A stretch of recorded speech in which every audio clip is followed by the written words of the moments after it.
Welcome to a new episode of Listen In with KNN, the sports sound of the district. Today, we welcome former college and NBA standout Kermit Washington. Washington helped put his alma mater, American University, in the college basketball spotlight during a spectacular career with the Eagles. He became the last player to average 20 points and 20 rebounds per game during the 1972-73 season. He then spent 10 seasons in the NBA, playing for the Los Angeles Lakers, Boston Celtics, San Diego Clippers, Portland Trail Blazers, and the Golden State Warriors. He was named an All-Star in 1980 and named to the league's All-Defensive Second Team twice. We now welcome Mr. Washington to this live stream of Listen In with KNN. Here's your host, Kelsey Nicole Nelson.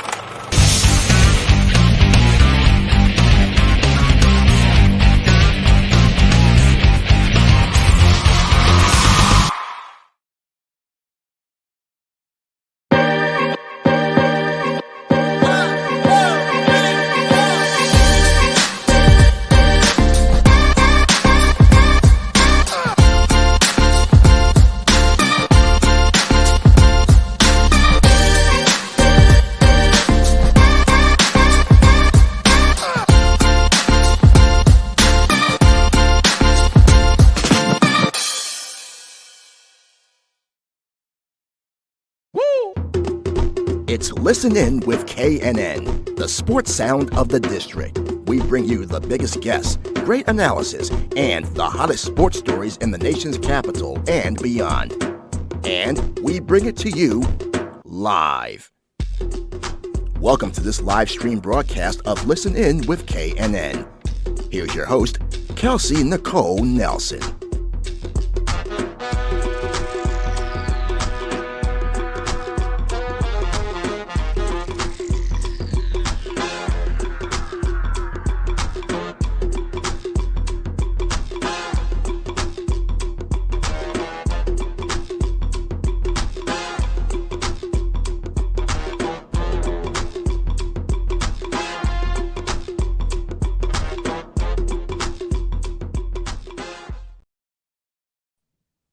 Hello, everyone. Happy Wednesday and welcome into a brand new edition of Listen In with KNN Sports Talk Radio Show and podcast with me, your host, Kelsey Nicole Nelson. A special thanks to all of you who tuned in yesterday with Fred Mitchell. And today we have another exciting show for you all, especially basketball fans. All right, we're going to do a blast from the past, taking you back to some of the best basketball that was played, a guy that's from the area of Washington, D.C. I am so excited and delighted to today be joined by former NBA forward and all-star Kermit Washington. So we are now going to bring him onto the show live. Super excited to have him on today's live stream edition. Welcome, Kermit.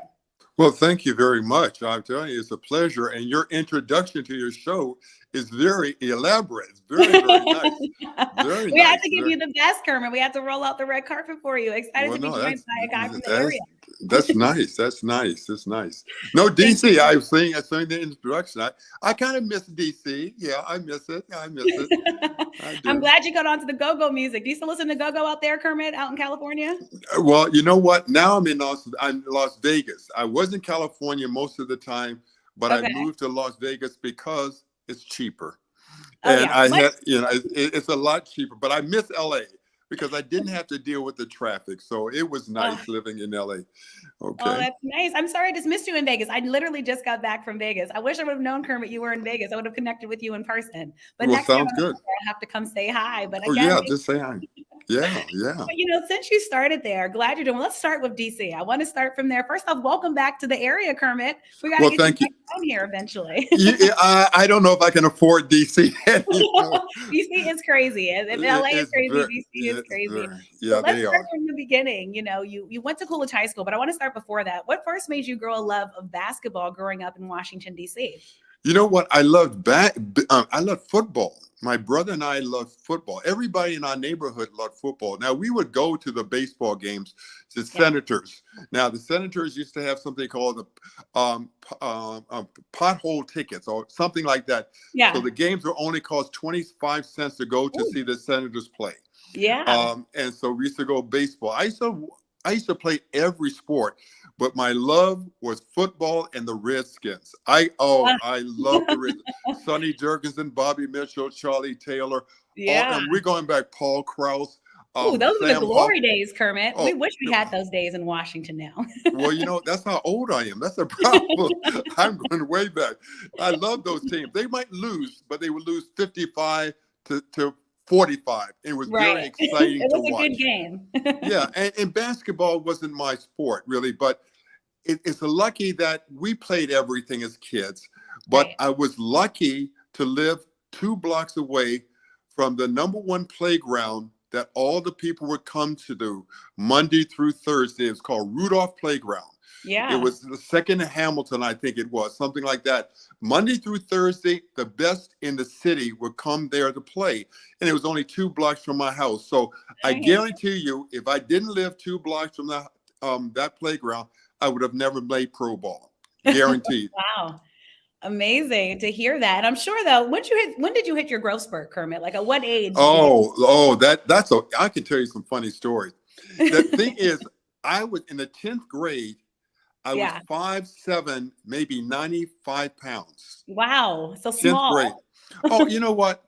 DC was a rough city. I hate to tell you that. No, but look, we want the real Kermit. Let's be real with folks about Washington. It was a rough city. And I just constantly got beat up all the time. Oh. I went to Bertie Backus junior high school. You ever heard of Bertie Backus? I have not, but now I'm going to do my research. You don't want to know about Bertie Backus back then because you had a new school, but it's in between 2 gangs, Decatur Street gang and Riggs Park. And they had kids from both areas going to school there. And that was a nightmare. It was a nightmare. Bertie Backus. So if people are listening, if they're older, they remember what Bertie Backus was. And so, I got my lunch money taken every day. Every day. I wouldn't even get in line because I was so small and the guys would take my lunch money. And I just say, I told my grandmother, I said, Grandma, you know what? I said, she says, well, go tell the principal. I said, Grandma, if I go tell the principal, they're going to get kicked out of school, and you know who they're going to be waiting for at 3 o'clock every day. Right after school. I said, I'm not going to do that. I said, I'd rather just not eat. So maybe that's why I was so skinny and so pathetic most of the time. But, basketball, that's where I met James Brown, who does the colorful football. Yeah, James Brown, James Brown. Well, he was in school with me. He went to Bertie Backus with me, but then he transferred because he was a good basketball player to DeMatha. Right. But still, basketball was not my love. It was always football. Now, my growth spurt, I'm going to tell you another funny story. Okay. I had just gotten beat up on the playground, Rudolph Playground. So some guy beat me up for no reason. And I'm walking off the playground. Now, right now, I'm not that religious of a person. I said, God, this is not working out. I am too small. I'm getting beat up. I've got to grow. I said that. I've got to grow. I've got to get bigger, stronger or something. Yeah. And I hit my growth spurt in high school. I grew maybe 8 inches in high school. Oh, yeah. I had to grow. Because your mom had to buy all new clothes. Well, you know what, though? I didn't grow up with my mom. My mom was paranoid schizophrenic. So we were with her for a while, but we were taken away from her. And we were homeless for a while, going from relatives and in bus stations and stuff like that. And they finally took us away from us and gave us to my 80-some-year-old great-grandmother. Wow. She couldn't read or write, tell time, or nothing. So she had 2 little boys.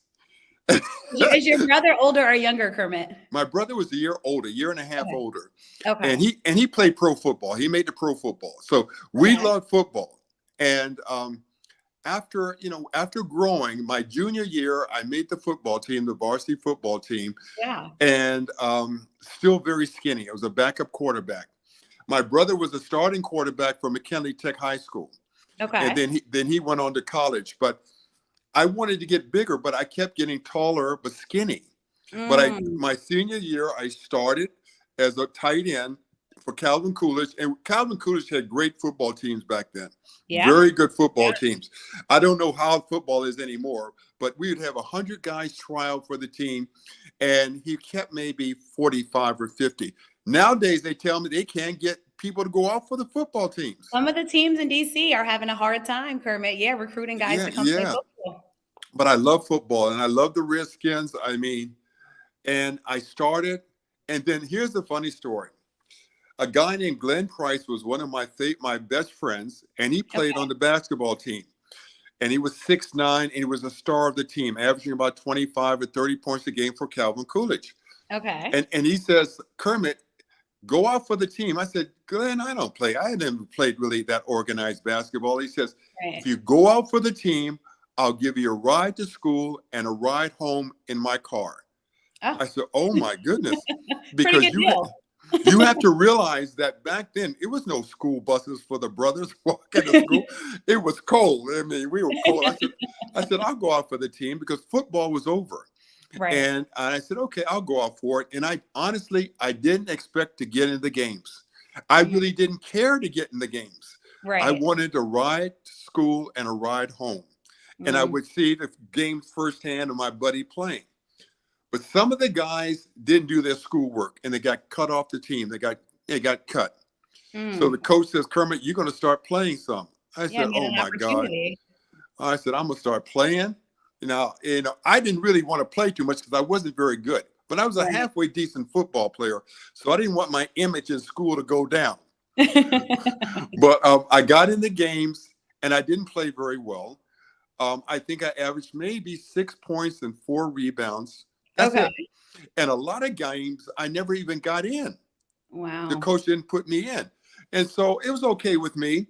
But because I had embarrassed myself and I was a halfway decent football player, and people, I was somebody. You want to be somebody.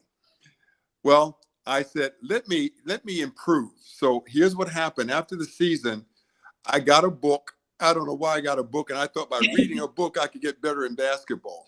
Yeah. But there was a guy named Spence Haywood that played on the 1968 Olympic team. Right. And I saw him, and he was blocking shots with 2 hands. And I read an article that he had a weight vest, and he used a weight vest to get better. Yeah. Now, what I did, I said, okay, I don't expect to go to college. I'm just going to get a weight vest so I can be better on the playground. Yes, that's it. Just to be, when I go to the playground, not make a fool of myself. So I started jumping rope. Oh, and then there's James Brown. Yeah. So James Brown basically I heard he was jumping rope. I said, okay. And then there was a young Adrian Dantley. Right. And then Adrian Dantley was jumping rope. I said, so I'm going to put these 2 things together, jumping rope with a 20-pound weight vest. Yeah. Well, I started jumping 100 every week, or every couple of days. I would double the number of what jumps I did. Right. So it went from 100 to 200 to 400 to 800 to 1,600. Wow. I got up to 10,000 times a night with a 20-pound weight vest. Wow. Impressive. And all of a sudden now, I'm telling you, I am jumping out the gym. I could jump, couldn't do anything else. I could dunk and jump. And so I started going down to the playground, which was Rudolph Playground. And a lot of the games as a senior in high school, the great players, 10 of those guys that went to that playground made pro basketball. It'll never happen again, ever. But I can name some of them. It was Austin Carr. You ever hear of Austin Carr? No. Austin Carr. Actually, yeah. Because Austin Carr, Collis Jones, Sid Cattler, Kenny Carr, like Adrian Dantley, Fatty Taylor, Bernie Williams. All of them would be at that playground one or other day. So a lot of times I didn't get to play there, but I kept getting better and better. Right. Now, here's the funny thing. I had a neighbor, a very nasty neighbor named Craig Litchfield. No, Craig something. And he hated me jumping rope at night because it would make noise and he wanted to go to bed. He says to me, oh, you think you're so good. Why don't you try out for that all-star team then? Yeah. I said, well, what all-star team? Well, it was called an Allentown tournament. Mm-hmm. And DC, Maryland, Virginia had a team that would go up there and compete. Right. Now, here's the secret. They had to let every senior try out for this team. I don't care if you're a starter or but he says, I said, well, tell me where it is. It was at St. John's High School. Okay. So all the best players in DC, Maryland, Virginia that in the area now were there. But they had to let every player that played try out. So I told the guy, I said, I'll go try out because I had gotten a little bit better. Right. Because of jumping the rope, I was getting more confident. He says, oh, you're not going to try. I said, no, I'm going to try out. Just tell me where it is. And I got it. I hitchhiked a ride up to St. John's High School. Wow. You run off Military Road. You know what that is? Exactly what you're talking about. Okay, yeah. Military Road. I hitchhiked a ride. And Morgan Wooten was the coach. Yeah, the great Morgan Wooten. And I go to sign up. He says, where'd you play? I said, I played at Coolidge. He says, well, what is your name? I said, well, it's Kermit Washington. He said, well, we played Calvin Coolidge. I don't remember you. And here's what I said. I said, Coach, I was sick that game. I missed that game. I was sitting on the bench. I never got in the game, to be honest with you. So he says, okay, you can try out because they had to let us try out. No way of thinking that I had a chance of making it. And I knew that, but I wanted to see how better I had gotten over the 2 or 3 months. And I went out there and competed, and I played really well. Now, I wasn't going to make the team, but you had like 50 or 60 college scouts up there in the stands. Right, watching. Well, there's one coach from a school called Western New England. I never heard of it. He comes to me after one practice. He says, you have some potential. If you don't come back to practice tomorrow or ever again, I'll give you a scholarship offer to Western New England. I said, well, thank you for the scholarship offer. But I said, that's kind of being a coward, thinking I don't come back and compete. I want to compete to see how much better I have gotten. Right. So I kept coming back. And for 2 or 3 more days, they were going to make cuts.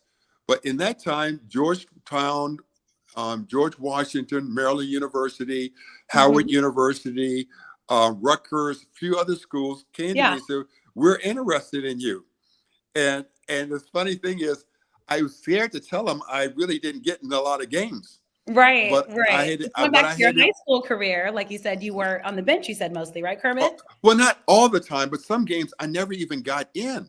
Right. But here they were interested in you from what they saw. Well, because of what they saw at St. John's. And so, a coach from American University, which I had never heard of American University in my life. Even in DC? In DC, no, because back then, this is a ways back, most of us as Blacks never went on the other side of Rock Creek Park. It's not like it is now. Oh, yeah. You really weren't allowed on the other side of Rock Creek Park. We're talking about in the 60s. So, no, we weren't allowed over there. And if you worked over there, but Blacks didn't live on that side of Rock Creek Park. So he comes up to me, American University, and he says, well, I'm watching you play. What kind of grades do you have? Yeah. I said, my grades are good. And one thing about back then, as different as it is now, they gave us courses to take. Kids now choose their courses. We had to I took 3 years of Latin, 2 years of French, algebra, geometry, algebra 2, analytic geometry. You had to take those back then. It was never. Now, if you let me choose what I wanted to take, I would never have taken any of those courses. But it did me good, though, because I could qualify for college. Now, was I a good high school student? No. Yeah. But they had free summer school every year. Yeah. And some of the summer schools were air conditioned. Ooh, and where we lived was not air conditioned. It was hot and it was always so unpleasant. So my brother and I said, we're going to go to summer school. Get some AC. Oh, not only that, I can make my grades look better. Yeah. So we knew that the teachers were there to make money.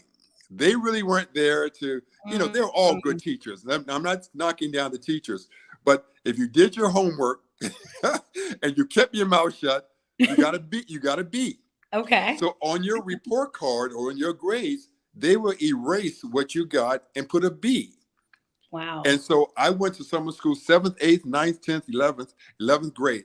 So when the colleges looked at my transcript, they said, "Oh, you really did some work." I didn't do any work. I didn't do any work till my junior year in high school. Right.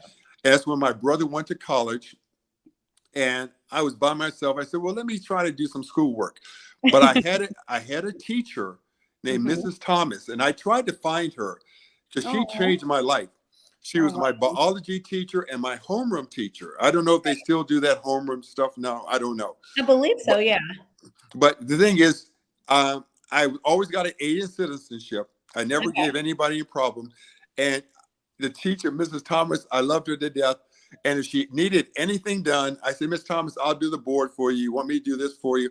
And she would give me lunch money sometimes. I never had lunch money. That's why I was so skinny. Right. Never had lunch money. And then she became my biology teacher my junior year. Okay. And because she was my buddy and I loved her to death, I would get an A in biology, the highest grade in all of her classes, and do nothing in any other course. The biology grade held everything up. No. She said, she grabbed me one day, says, "Kermit, come on. You can do better than," because she would see my grades because she was my homeroom teacher. Right. She said, "You can do better than this." I said, "Miss Thomas, I never had a report card that doesn't have a D on it. I have never." And I said, "Miss Thomas, I deserve an F, but they're just trying to get rid of me. They don't want me to come back again." She says, "For me, Kermit, I know you can do it. I know you can do better. Make the honor roll for me." Yeah. I said, "Mrs. Thomas, okay, I'll try to make the honor roll." But I had never done that. But you know what? To make her happy, I made the honor roll the next year. Oh, that's I mean, awesome. I really did. I started doing some schoolwork. And because of that, I was able to go to college because they saw my grades going up. They improved, right. Improving. And because of summer school, but I wasn't really qualified to go to college. But because of that, and because of my improvement on basketball, I got the opportunity. And that was during the Vietnam War. So you did not want to not go to college. That was no fun back then. Now, here's what happened. Coach from American University, and they all became very successful coaches. Coach Tom Young went to Rutgers. They went to the Final Four. They were undefeated one year. Tom Davis went to Lafayette, Stanford, Iowa. They went to the Big Eight, or the Final 8 teams. They all were good coaches. Yeah. They took me out to dinner. And it's the first time I had ever been out to dinner. I had never been out to dinner in my life. And so they said, "What do you want?" And I said, "Well, I've never had a steak. Can I have a steak?" They said, "Yeah." So they brought a steak to the table. And Kermit, how did you get your steak done? Did they ask you how you wanted it done? I wouldn't have known how to answer it. I wouldn't have had the slightest. I never had one before. Right. And when they brought the steak, I thought they were going to cut it up for everybody, for 4 people. They said, "No, this is yours." I said, "This whole steak is mine?"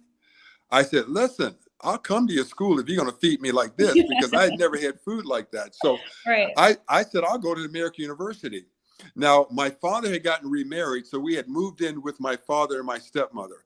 Okay. And he wanted me to go to Maryland University. But I said, "Oh, no, Dad, that Lefty Driesell is there now, and he's trying to make that the UCLA of the East." I said, "I'm not in that kind of quality of a player." So I said, "No, I'd rather go to American University," which I had never seen before in my life. Right. And I went, they took me to the campus, and it was just so nice. It was beautiful. Yeah. See, where I grew up, it was not beautiful. It was not beautiful. It was dangerous. And let's just say that. So I said, "No, I'll go to your school." And so I signed to go to American University. I was very happy. Now, the thing is, after getting to American University, I jumped rope that summer. Right. And I had gotten to be good. I got to be better, put it like that.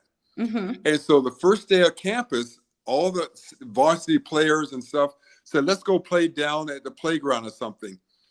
I go down there, and I'm better than everybody on varsity except 2 guys. One name was Gordon Stiles and Bill Schaffmaster.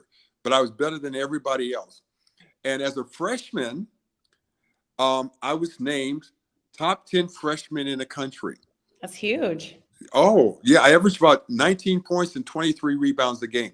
But Yeah. now listen, back then you couldn't play varsity basketball. Right. You had to play freshman basketball. Right. So in the schoolwork, I was good in my schoolwork. I started. They were kind of concerned about my schoolwork because I came from an inner city school. And the kids at American University were pretty sharp kids, you know, like Georgetown, George Washington. But I would study about 4 or 5 hours every day. I said, I'm going to make this work.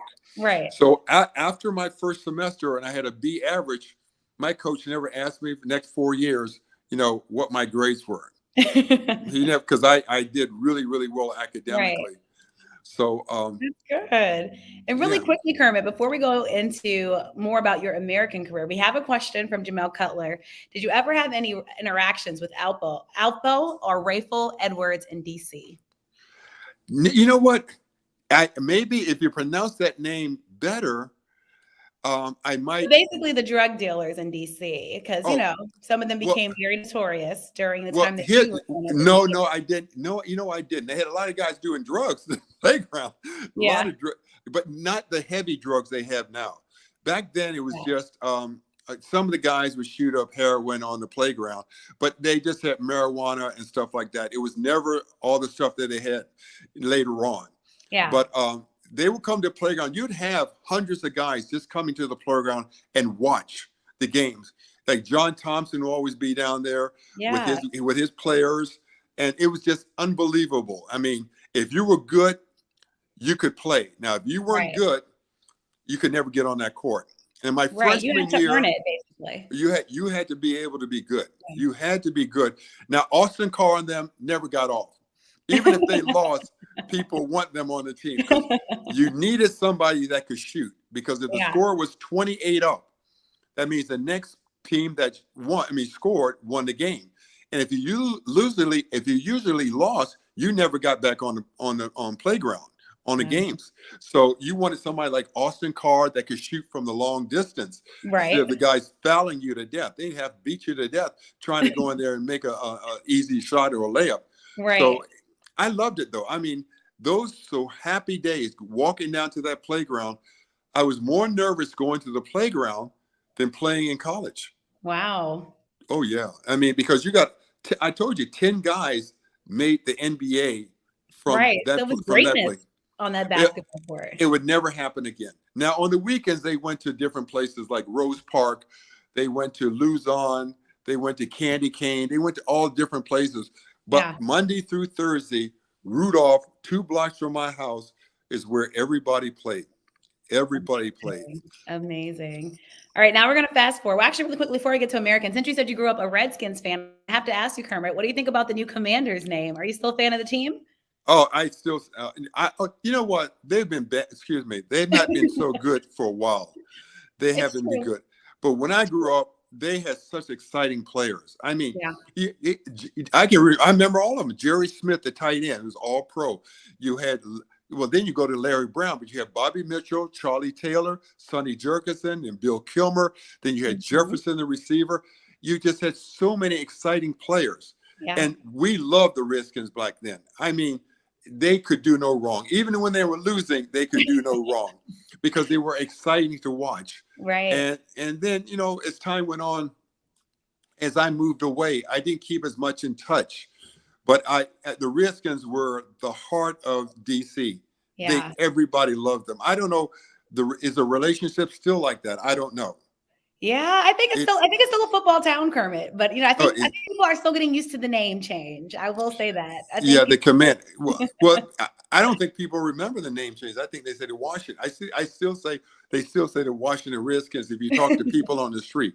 But they were better this year. They were. So, hopefully the future's bright. We might have new ownership, Kermit, with the team, and hopefully that propels to better football in Washington. Eric Bieniemy now running the offense. So prayers up in Washington for your burgundy and gold. But now, okay, let's go back to American University. You talked about that first semester at American University, which I think is great. But let's continue on to your AU career, because you went on, Kermit, to become one of the greats that played American University basketball. That has to mean a lot for you, especially from DC. Well, here's the thing. Because when I got to American, now here's the thing. I think you'll enjoy this. And everything I'm telling you is 100% accurate. Yeah. I got to American University, 6'8", 160 pounds. Okay. That was pathetic. Yeah, it was pathetic. You're Now, real my skinny. coach, Okay. I was pathetic.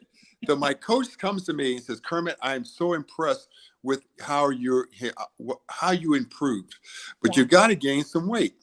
Well, he took me down to the weight room and I said, Coach, the bar is bigger than me. You want me to lift weights? He says, yeah, you need to just put on some weight. Now, just remember now, as a freshman, I averaged, like 18, 19 points and 20 some rebounds. And then, okay, but let me tell you this story first. Now we got to varsity. He said, well, Kermit, if you can average 10 points and 10 rebounds a game as a sophomore, I'm going to be very happy. I said, Coach, that sounds pretty easy. It's no problem. Well, as a freshman, I averaged about 19 points and 21 rebounds a game as a sophomore. Yeah. And I was number 2 in the nation in rebounding. Artis Gilmore was number 1. I was number 2, and Dr. J was number 3. Pretty nice list. And yeah, it is. And then listen to this. The NCAA kept thinking they were padding my rebounds. So they would send people down to count my rebounds. Wow. And every time they would come down, the NCAA count my rebounds, they gave me more rebounds than my own stat people would give me. And the reason is because I used to tip a lot, tip the ball, try to tip the ball back in. And that was as a shot. So my stat people didn't want me to have a bad shooting percentage. So they wouldn't give me a rebound that the other people would give me. So, but it was wonderful. I mean, I knew I could play after we played my first game. It was against a team like Ryder. Okay. And John Thompson came to watch me play. All these other people came to watch. Adrian Dantley came to watch me play. And I had 18 points and like 27 rebounds. And we won the game. Yeah. And then in the newspaper, they said, and Washington had an inauspicious night or auspicious night. Yeah. Well, I didn't know what that meant. I said, what does that mean? Well, it means promising. It was a very promising future. So I knew that I was getting better. But then a couple of nights later, we played St. John's. They had 3 guys that became pro players. Yeah. And we played at Georgetown University. It was a double hitter. I had about 25 points and 25 rebounds against very good players. And then I knew that I had improved so much. Now, you have to remember, I still would run the stairs every night with my 20-pound weight vest up and down the dorm stairs after then jumping rope and lifting weights every day. I never missed a day.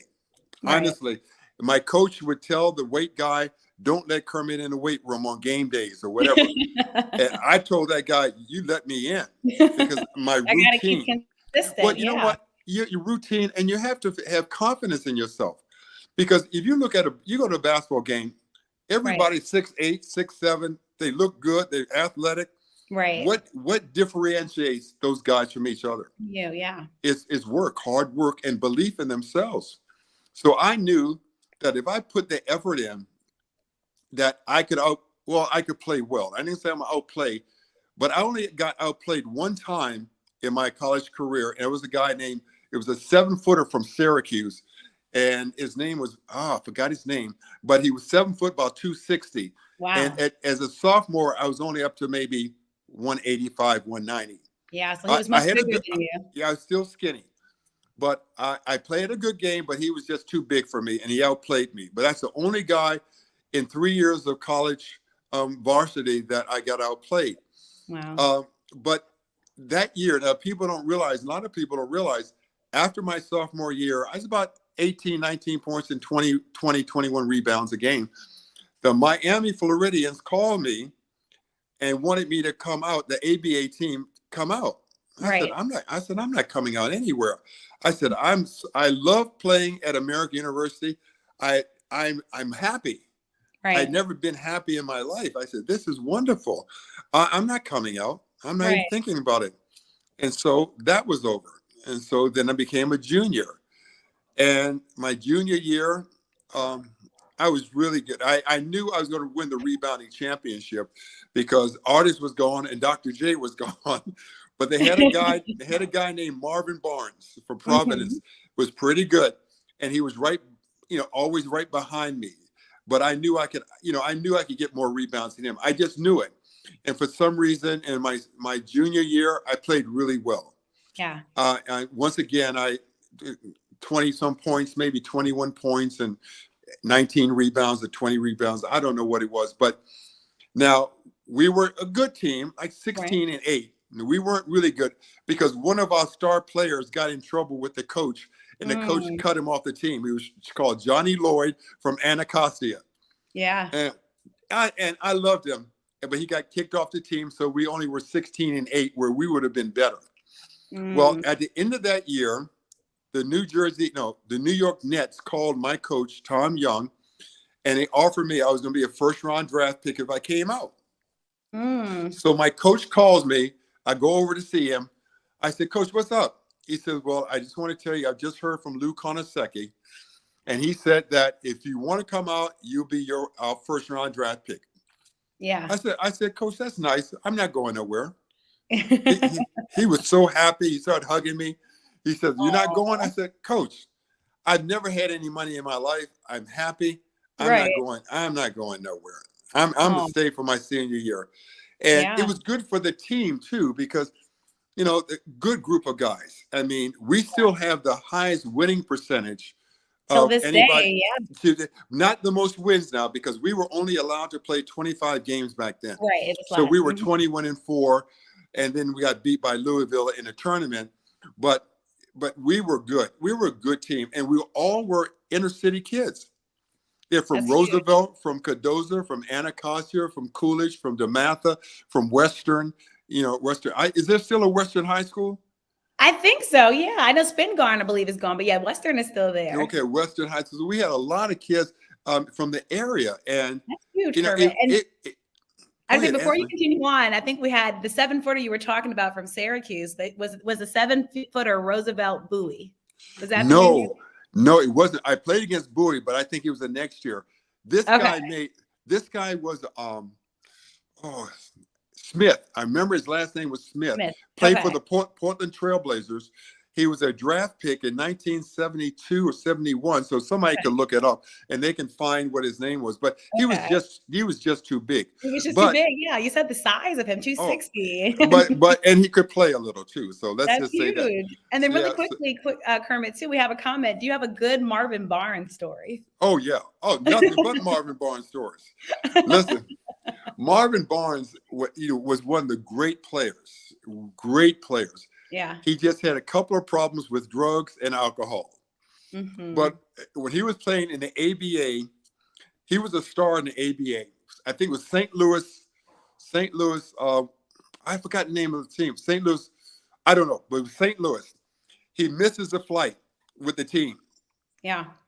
He charters his own flight just before the game starts. He walks in his full uniforms, walks in the gates and says, have no fear, Barnes is here. And he went out and scored about 56 points and won the game.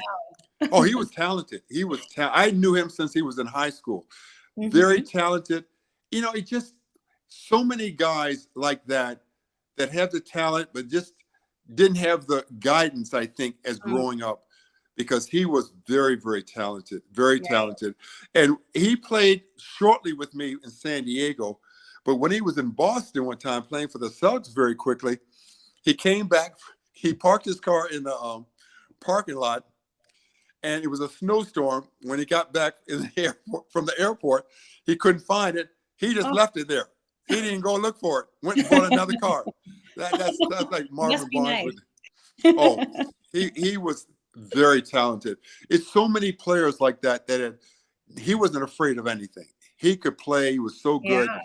And I remember he went up against Tom McMillan at the Olympic trials, and he was killing Tom McMillan. But he was a very aggressive player, so he didn't make the Olympic team, which he should have made the Olympic team. But he didn't make it because he wasn't their kind of player. That's what they said. But I loved him to death. I appreciate that. And then I think we got the name. They looked it up. Was it Bill Smith? Bill Smith, yes. Yes, he was just too big. He played for from Sarah. He was just too big for me. And so I give him credit. He outplayed me, just so big. But so when I didn't go to pro, I had no money. I never had money. I would work during the summer. And, you know, in DC, they would give you summer jobs for the inner city kids. Right. So a lot of times I would save maybe $600. That's all you made. So I usually would have about $5 a week to go to the movies, wash my clothes, take my girlfriend to the movies or something. I don't know. I never had any money, but I was happy. See, that's the difference I try to tell people. I was so happy. I mean, I just loved the people I was around. I loved the coaches. Yeah. I mean, I loved playing basketball, and I was getting better and better. But after my junior year, I knew I was going to make pro ball. Right. Now, then I went to the Olympic trials. That's another story. I went to the Olympic trials. Now, listen to this. 56 of us go to the Olympic trials. Okay. Well, I had Bobby Knight, who was one of my coaches, screaming and yelling and grabbing and cursing. Then I had Joe B. Hall from Kentucky. They didn't have a single human coach there. Everybody was just crazy. They were just mean and nasty. So I got on the wrong side of one of the coaches because one of the guys who made the Olympic team named Jim Forbes, good guy, we became friends. He got elbowed in the face and cut his eye, right under eye, big cut, needed stitches. Wow. And one of the coaches says, "Oh, we'll stitch him up right on the right on the bench." I said, "Don't you let them stitch you up on that bench. You want to look like Frankenstein?" And he says, "Kermit, I don't want to look like." I said, "Don't let them stitch you." The coach heard me say that. No, that was bad. Who are you, son, to tell us what we're gonna do? He's a tough guy. I said, he doesn't want to look like Frankenstein. Come on, don't come. Let him go back in there and get a good job done. Right. So I was on the wrong side of the coaches from that point on. And I didn't play badly. They would only play me not even half the game anymore in the Olympic trials. I still, though, was the second leading rebounder in the camp. And I averaged about 11 points a game, 11, 12 points a game. But then what they wrote in the newspaper, I forgot to tell you one important thing. Okay. After we had to, it was like a half a mile back uphill at the Air Force Academy after you practice. And you're, first of all, you're 1,500 feet up, you're tired. Right. I was sitting on the steps just before I was going to walk for the rest of the way up. And a gentleman sit next to me. And he starts asking me questions. He said, "What do you think of the camp?" I said, "These coaches are crazy. They all are crazy.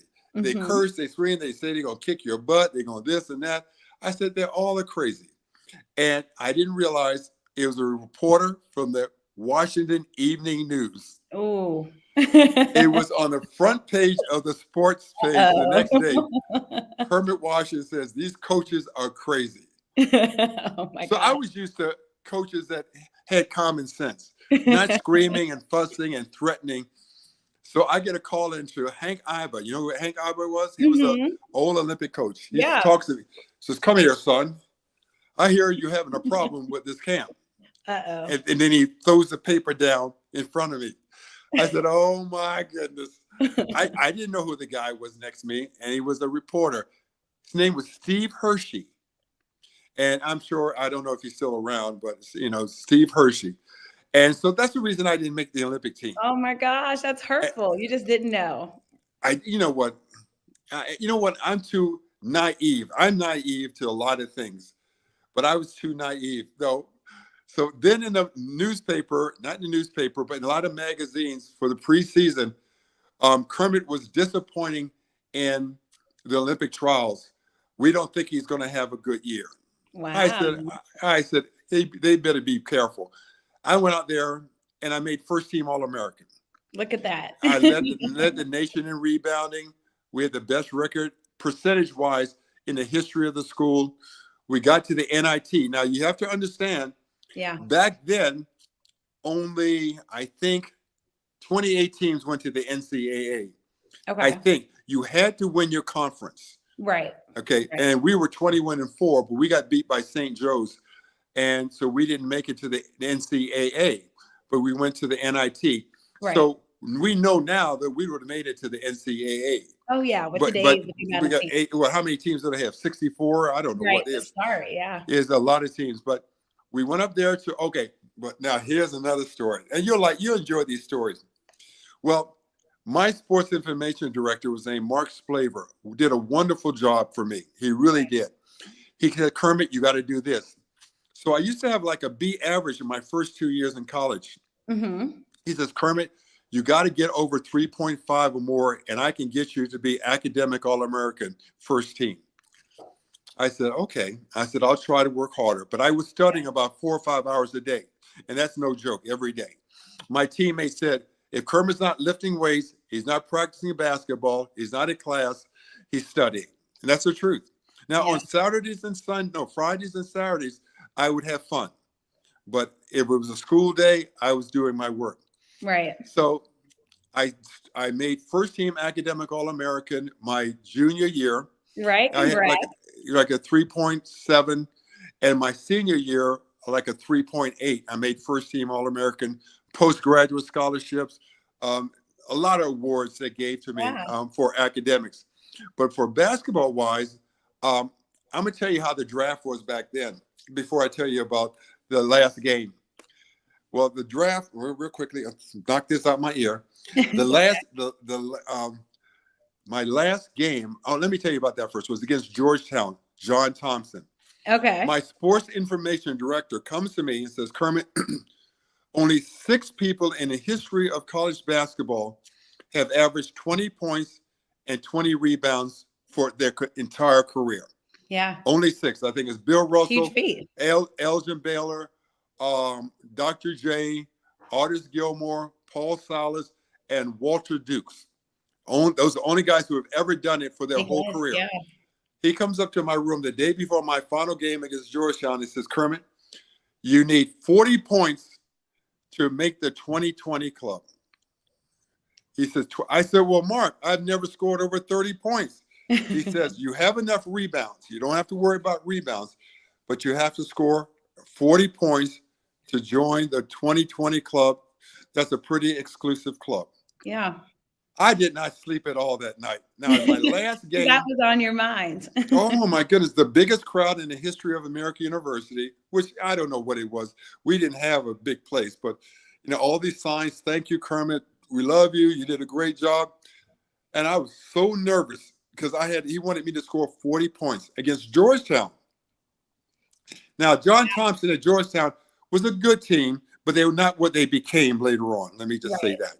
Right. Well, I was so nervous before the game, I didn't even warm up. I sat on the bench.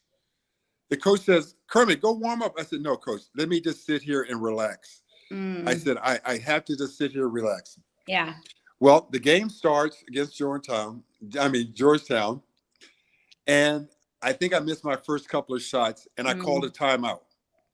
I said, Coach says, Kermit, why you call a timeout? I said, Coach, let me sit here for a second. I'll be okay. Now, this is a true story. I sit on the bench, and it's like somebody put a warm blanket over me. I'm serious.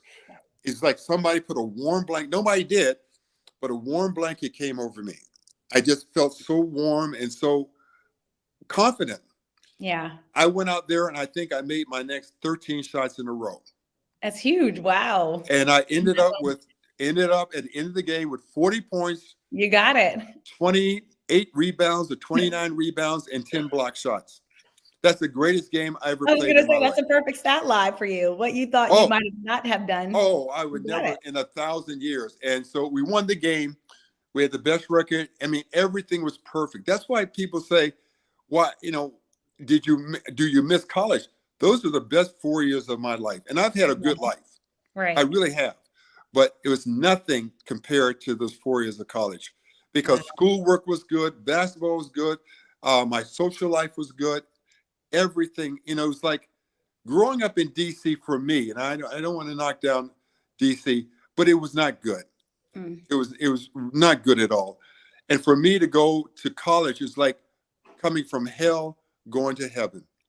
Wow. It was like that. It was just unbelievable. I mean, I was just so happy. I mean, the joy, and I didn't want to leave college, let alone, when I graduated. I just liked it. Yeah, and you know what? Pro ball is a different thing. I was drafted the 5th player picked in the draft. Right. Let's go to pro ball. Let's switch over to your pro career. Well, I knew I was going to get drafted. And remember when I'm playing all these teams would send me questionnaires, fill out this questionnaire if you want to get drafted. I used to tell my girlfriend back then, don't fill those things out. I'm going to be a high draft pick. I'm not worried about that. They don't care if I do that. I mean, right. And I have to give her credit because after the season's over, all these all-star games that, seniors go to. Yeah. I went to my first one in Philadelphia and nobody passed the ball. All the guards just shot. And I didn't have a good game, maybe 6 points or something like that. And then I went to my next game and nobody passed the ball. Like I was used to organize everything, but these guys just came out and shot the ball. Right. Well, I said I was supposed to go to Hawaii. The next one was a really nice tournament in Hawaii. I said to her, I'm not going. These guys don't pass the ball. She says, hey, get in the car. I'm driving you to the airport. You're going to Hawaii. I went to Hawaii and became one of the MVPs. Now, here's the difference. We got there. We practiced for 2 days. We played 3 games, and we got to know each other. And I played really, really well. And that's why I was drafted the 5th player picked. But I was drafted by the Lakers, who had just went to the championship. Mm-hmm. So they didn't really need me. They told me, we don't need you right now, but we want you for the future. And I said, oh, no, I'm going to play. I know I can play. They sat me on that bench for 2.5 years. And I would get in maybe 5 minutes, 10 minutes here.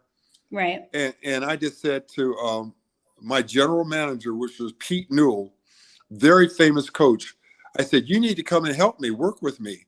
Because the coaches, back then, there were only 2 coaches, the head coach and the assistant coach. Right. And both of them were point guards. And they didn't know how to help me. They were very good with structuring plays and running here, running there. But I needed somebody to work with me individually. Right. And Pete Newell, I knew, could help me. But he was the general manager. And he says, Kermit, I can't work with you because it'll make the coaches look bad.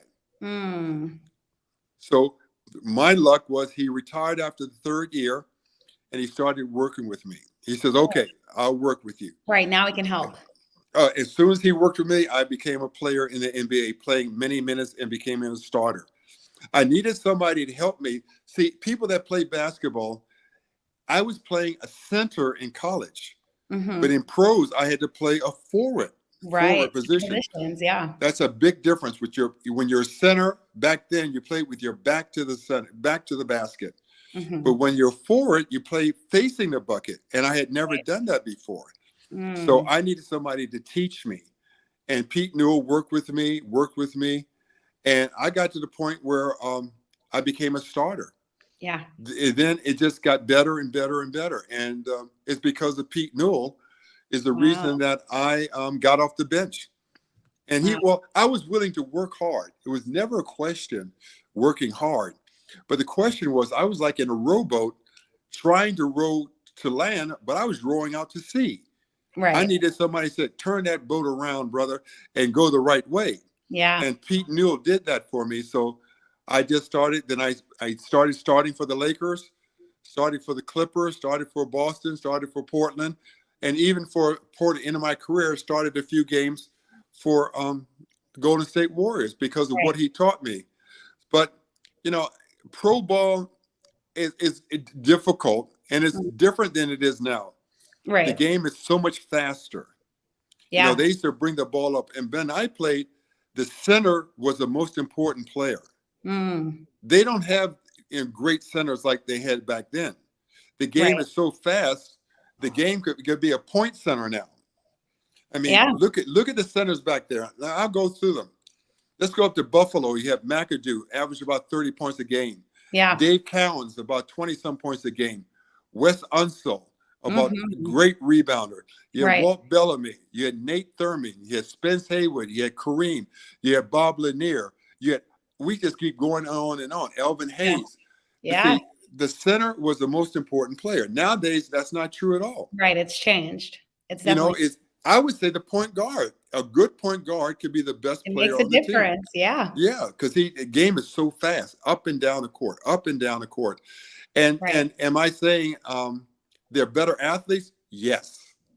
Yeah. much better athletes than we were. You don't even meet as many guys now that want to be a true center, Kermit. Everybody wants to shoot now from out, Yeah, they do. But, the thing is because now the 3-pointer and everything else like that comes into play. You got centers that want to shoot 3-pointers. That's what it is. And some that shoot very well from the 3-point. Yeah. Like the Joker, and you have, Abib. All these guys are doing a good job. And, my favorite two-player is the Greek Freak is my favorite. Yeah, Giannis Antetokounmpo. Well, because he's humble, he's nice, his ego, he doesn't say I'm the best or whatever, and he is so good. And he signed with Milwaukee. Right. Now, most guys would have gotten out of Milwaukee. Have you ever been to Milwaukee? I have not been to Milwaukee, but I've heard stories, and we've had guys on here that played in Milwaukee, and we've heard the stories. Kermit, it's not it's not going to be your favorite place to play if you have a choice to play. But he signed, so he's going to be there probably for the rest of his career. Yeah, committed to it. He's become the face of the franchise, right? Well, not only that, he's a great guy, and I like Kevin Durant too. Kevin, I just don't like the situation what happened in New Jersey. Yeah, with because Brooklyn. Well, you know what it is? Because the guys are making so much money. Yeah. Now, if they were back when I was playing, they wouldn't open their mouth. They want to leave. No, we were only making $100,000, and the government was taking half of that. So if you got taken off the team or suspended, you need to find a job. Yeah, because you needed the money. You needed the money. It's a different world. It's a different game now. Yeah, but I played with 12 Hall of Famers, and I tell people that I was very privileged to play some great teams. Well, great franchises. That's a better word to use. Yeah. With the Lakers, Celtics, the Portland Trailblazers, which is it's a religion up there. It's a different world. Yeah. I mean, they love their players. I don't know how it is now, but they loved us as players. You could do no wrong. Never saw an empty seat in 3 years up there. Never saw an empty seat. So, I'm very happy with what I accomplished because, from nothing. I mean, coming from a high school that's sitting on the bench half the time. Yeah. But I learned that hard work, you can make it. You can make it. Hard work, you can make it. That's a quote for everybody. And whatever you do, hard work. Yeah. You can and believing. Now, I had a lot of teammates that worked hard, but they got in the game, they couldn't produce. Yeah. But then I had some players that wouldn't practice, get in the game and score 30 points a game. It just will of the luck, right? You just never, you never know. Yes, because they were just confident. And, following up, we got another question for you. What are your thoughts on player Nate Tiny Archibald? Well, Nate Tiny Archibald was my brother's roommate at Texas Western. Okay. So I knew Nate, ever since probably 1970, 1960, probably 1969, because he was my brother's roommate at Texas Western. Right. Now it's Texas El Paso, but back then it was Texas Western. Nate Archibald, they keep saying all these great guards, and Michael was being very, very nice. Michael Jordan was being very, very nice, saying Isaiah was the second best guard, and that's not true. No, not point guard. I would not say that because you have Oscar Robertson, Jerry West. You have guys that their stats are unbelievable. Right. And then you have Tiny Archibald, people that he won a championship, and he's the last player to lead the league in scoring and assists. Nobody else has done that since he's left. But there's so many great point guards. But Michael Jordan and this feud with Isaiah Thomas, it makes no sense. Yeah. If you talk to people, now I know it seems like everybody's going after Michael. Well, they're going after him after he's not playing no more. They kept their mouth shut when he was playing. No, Michael, to me, the greatest that ever played. And people say, well, why do you say that? Yeah, Wilt Chamberlain, Bill Russell, Kareem, yes, and Shaq and people like that. But they were 7'1", 7'2", bigger than everybody. Right. Michael Jordan was the same size as everybody. It's a big difference. It's just like you. Say you're a basketball player and you're 6'2" and you're playing against everybody 5'8". Right. Well, okay. Well, that's how it would be, Kermit, if me and you play, because I am 5'8", and you're what, 6'8"? 6'8". Well, you beat me now because I can't play a lick anymore. Those days are over. But the thing is, social media is It's very productive and very destructive, I think. Agree. The good and bad, right? The good and bad of social Yeah, media. oh my goodness. And people just like to make debates, Kermit. Let's be honest, to just make debates. People like to make conversation, to make, conversation. But, I appreciate you touching on that. And then I want to stay with the NBA. And I want to just, be transparent with my listeners. Before we got on, Kermit said, ask me anything. And I'll tell you, Kermit. You can ask me anything. When I said you were coming on the show, everybody's like, are you going to ask him? Are you going to ask him? I said, I'm just going to have a conversation with him, because that's what I do with everybody, Kermit. But, I love this show because, for one, you get to set the record straight on everything, right? Because a lot of stuff is out there, but you get to set the record straight. So I do want to go back with you now. Take me back to December 9th, 1977, that on-court fight that happened. And of course, I think many people probably have seen the video now, or probably have, you can look it up now, but just take me back to that moment for you, right? Because you're an NBA player, you're living your dream, right? Like, so you're making money, things are going well. And then this happens, right? Well, here's the thing you have to realize. Back then, the NBA was very aggressive. A lot of fights back then. Yeah. And if you got in a fight, it was a $50 fine. Mm-hmm. That's it. Okay. Now, I'm glad that you said this. Now, you have to go back a year before that. We're playing the Buffalo Braves, and I got in an altercation with John Shoemate. Mm-hmm. Well, John Shoemate was a good player, but when we got in an altercation, 3 of his teammates jumped me. Fred Brown, a guy named, Fred Brown. You had a big guy, big center, Aziz somebody, I forgot his name, and Fred Foster. So 4 guys, where I was fighting against 4 guys, they jumped me. None of my teammates with the Lakers helped me. Not one helped me. Wow. So I'm in there fighting for my life out there against these guys. Okay. So next year, it comes to the point where we played the Houston Rockets. And you have to realize Kareem, when I played with Kareem, he would never check Moses. I would check Moses Malone. Mm-hmm. Because Moses would get Kareem in foul trouble. And we can't let Kareem get in foul trouble. Right. Kermit Washington can get in foul trouble, but Kareem cannot get in foul trouble and we expect to win. So what happened, I'm checking Moses and a rebound goes up. And I go up to get the rebound. And I don't know who got the rebound, but it was 3 people back later. It was Kareem, myself, and their center named Kevin Cooner.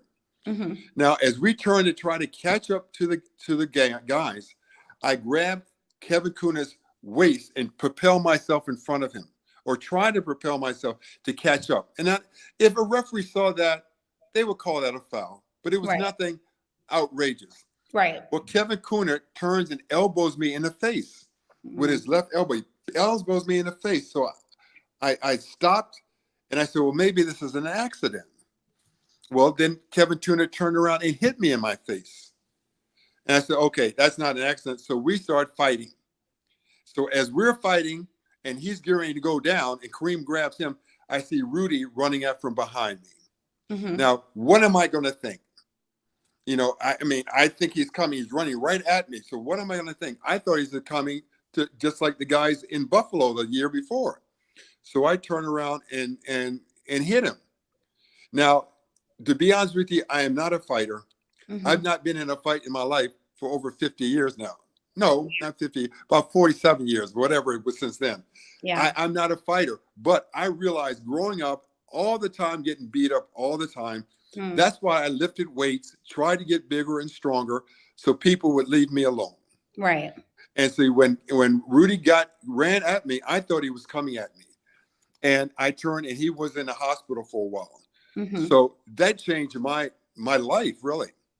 Now, did they have film of all of that? No. Back then, they didn't have film of all the different angles on the court.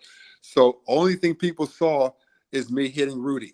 Right. And they asked me, why did you hit Rudy? Well, he's running at me. Why did Kevin Cooner elbow me in the face? All these different things, but back then, let's be realistic. Yeah. Being black, you didn't have a chance. You didn't have a chance. And then, they came at me. They suspended me, I think, for 3 months, 2 or 3 months. I don't remember.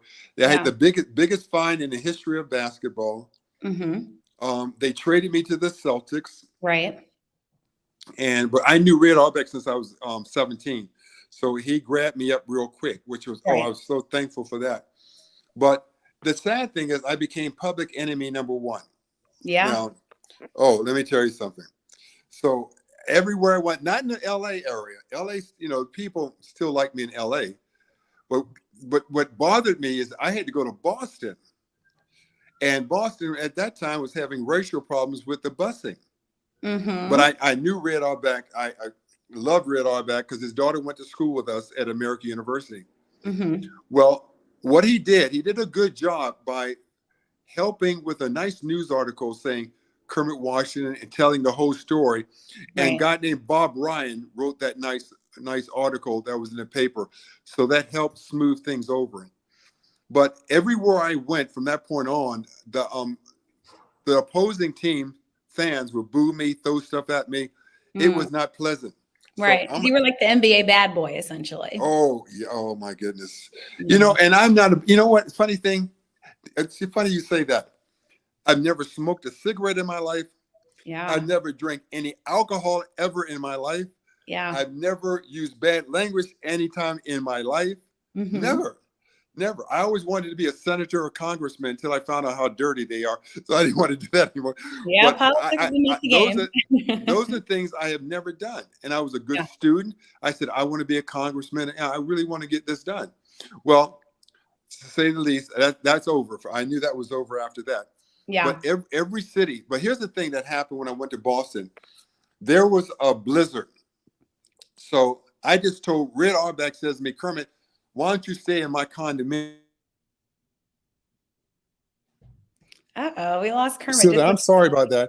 Stay in the condominium and stay in a condominium with me. And I said, no, Red, I'm not going to stay in the condominium with you at all. Yeah. Because you're the general manager of the team.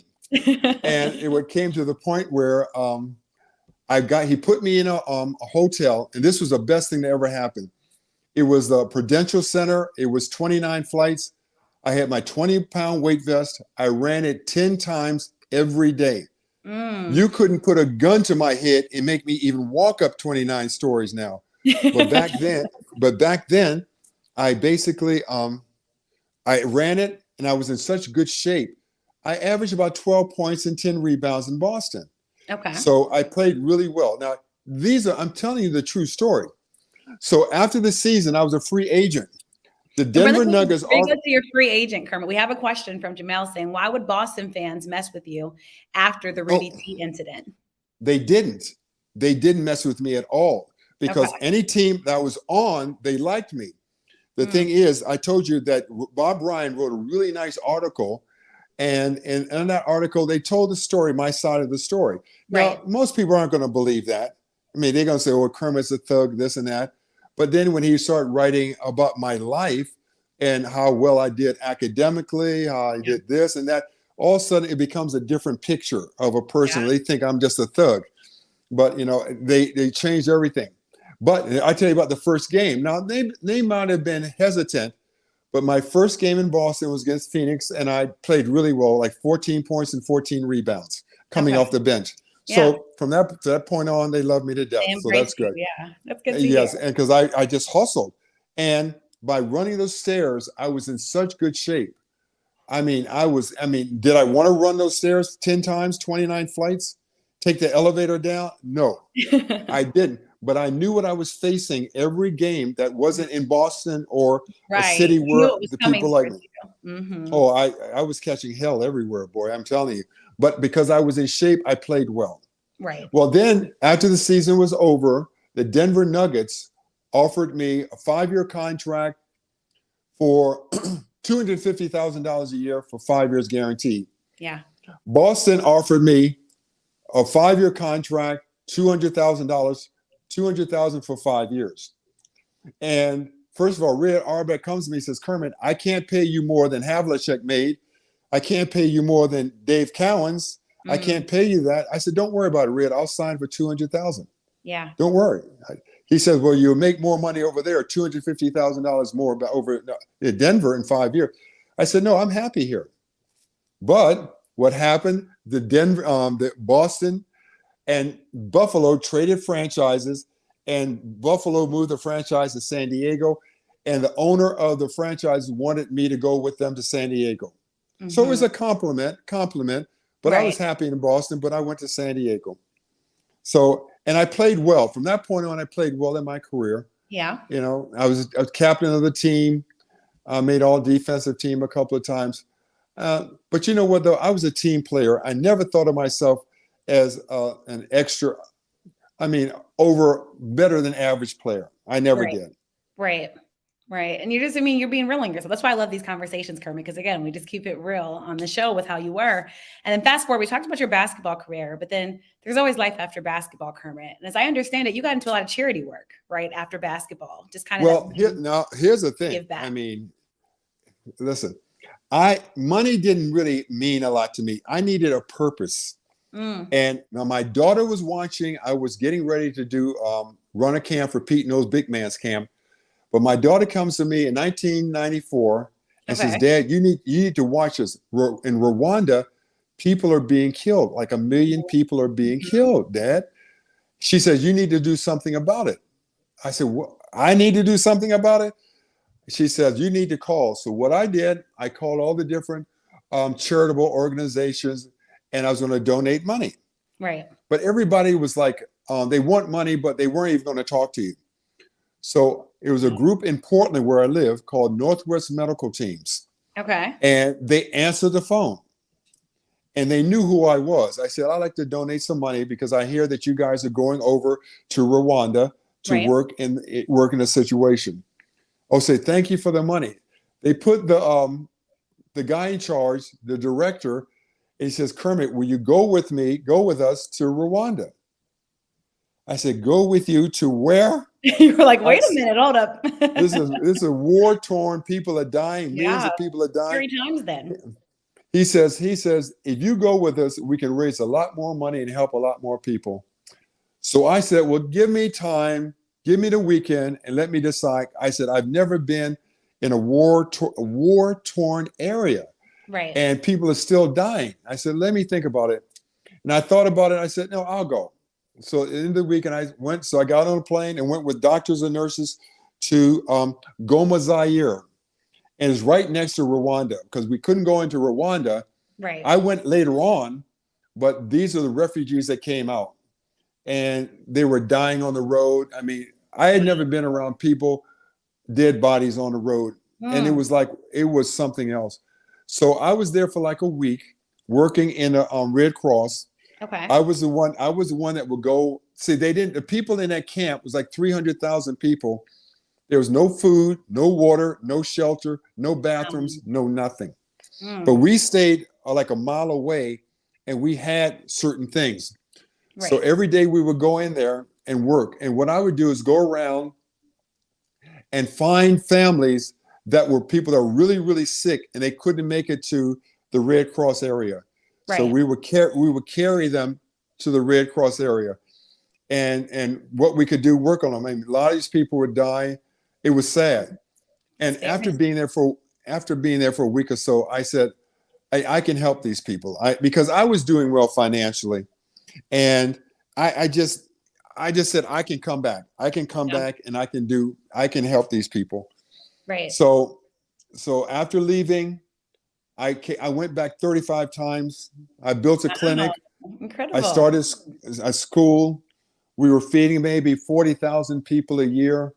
That's we amazing. helped we helped people start businesses. We educated. Yeah. A lot of kids.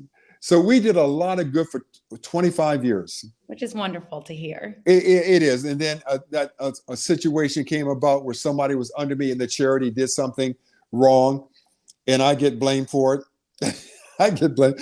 And you're talking about the more recent incident, right, Kermit? Is that what we're talking about? Yes, incarcerated. So, here's a funny thing. This is back July 2018. And I'm glad you're clearing this up. So somebody under you, right, that maybe you weren't, I'm assuming maybe weren't watching as closely. Listen, well, here's the thing.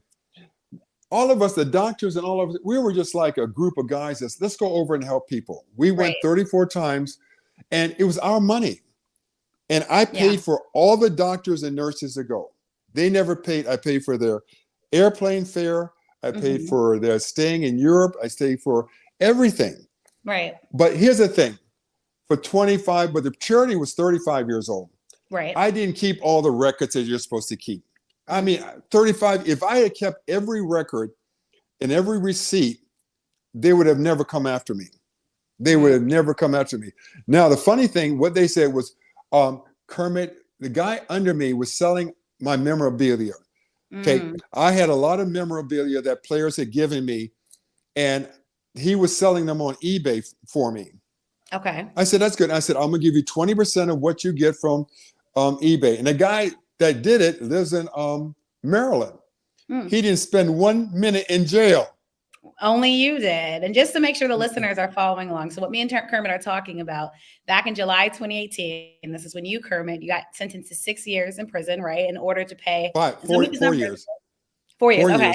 4 years. No, Be there. That's why we clear it up, Kermit. That's why we clear it up. I was sentenced to 6 years, but please, I would still be there. Right. If we're doing the math, but obviously he's out now. And then you had to pay almost, was it $970,000 in restitution? No, I didn't have that money. But what they do is I lost a lot. Now, first of all, I lost my wonderful job with the union because of this. But let me explain to people. And if you go on YouTube, you'll see my polygraph test that I passed.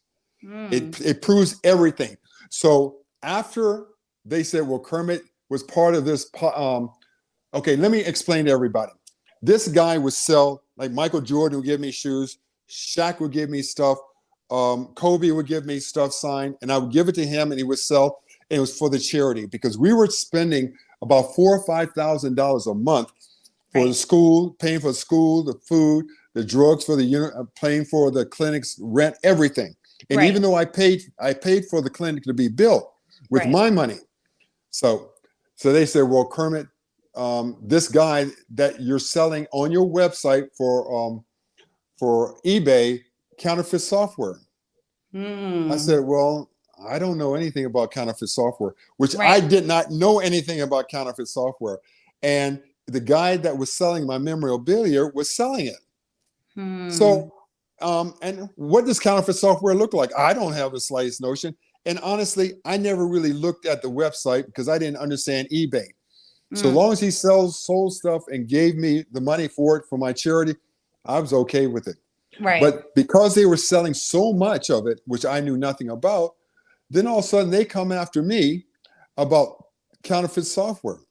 Wow. I said, whatever. So I just knew that they were going to straighten everything out. Because I don't even know what they're talking about. But because I was the founder and the CEO of the company, they said, well, you must be involved in this. Well, I had a lot of receipts, maybe $500,000 worth of receipts, but no, we don't know. And I paid every month going over. They gave me a lot of problems. Wow. And what happened, they were going after people like doctors, some of the doctors and people that were innocent. And I kept saying, oh no, everything's going to be okay. Well, they went after my ex-wife that was doing the bills, going through the bills with me and everything. Yeah. She didn't even know what was going on. She was just doing the bills, and they went after her because the feds are smart. Let me tell you something. They're smart. They realize that if they can't get me, if they go after somebody close to me, I'm going to protect them and not go to trial, because I was going to trial. Right. And so when they went after them, I said, okay, if you don't go after them, I'll take a plea agreement. But then here's the thing. I took a polygraph test, and in the polygraph test, it proves that I knew nothing about it. Right. What happened? You can watch it just go to YouTube, Kermit Washington's polygraph test. Now, some of them are short, but the whole one's like an hour. Okay. It proves that, first of all, Kermit Washington knew nothing about the counterfeit software. Right. And they'll show you the graph. They'll show me being hooked up. They'll show you the whole story. Right. Then they'll show you that. Then they'll say, well, Kermit, that proves that I put like $300,000 of my own money in the charity. I passed that. Everything that they said I did, I passed on a polygraph test. But here's what really made them mad. Well, the guy that gave me the test, I said, did you record this? He says, yes. I said, let me see the recording. It was an awful recording of the video. I said, will you let me bring a videographer in and let's do it again? because I knew I was going to pass it. Right. I bring a video a photographer in, and he does the whole test again. I pass it again, showing I put $300,000 in. I knew nothing about the counterfeit software. Other things that they accused me of, I passed them all. What I did with the video, I put it on YouTube, Facebook, and Instagram, and the feds went crazy. Wow. Because then all of a sudden, that's kind of their case. You kind of basically put their case online. Oh yeah, but here's what happened. They took me off of they took the charges away that I was involved in the counterfeit software, but then they said tax evasion because I didn't have all the little receipts for every little thing. And I had put in like $300,000 in it, and I was putting money in every single month. But it proves the polygraph test proves I put all that money in. Right. But you know what they said? Well, we don't know if that's right. Now if it says I was guilty, that would have been in the newspaper in a minute. But because it says, Kermit, let me ask you this: do you think race played a factor at all? Oh my goodness, yes. And I tell you the reason how they were after me. And then they brought up in court, well, Kermit Washington almost killed a man in Houston. And this is the kind, they made me look like the biggest villain in the world. And they were very mad at me because I put the polygraph test out and all this. They didn't want to hear anything positive. And I had receipts. Right. And what they did to me, it made me, okay, when you get indicted, you might not go to trial for 1.5 years, 2 years. Right. But I lost my job because of that.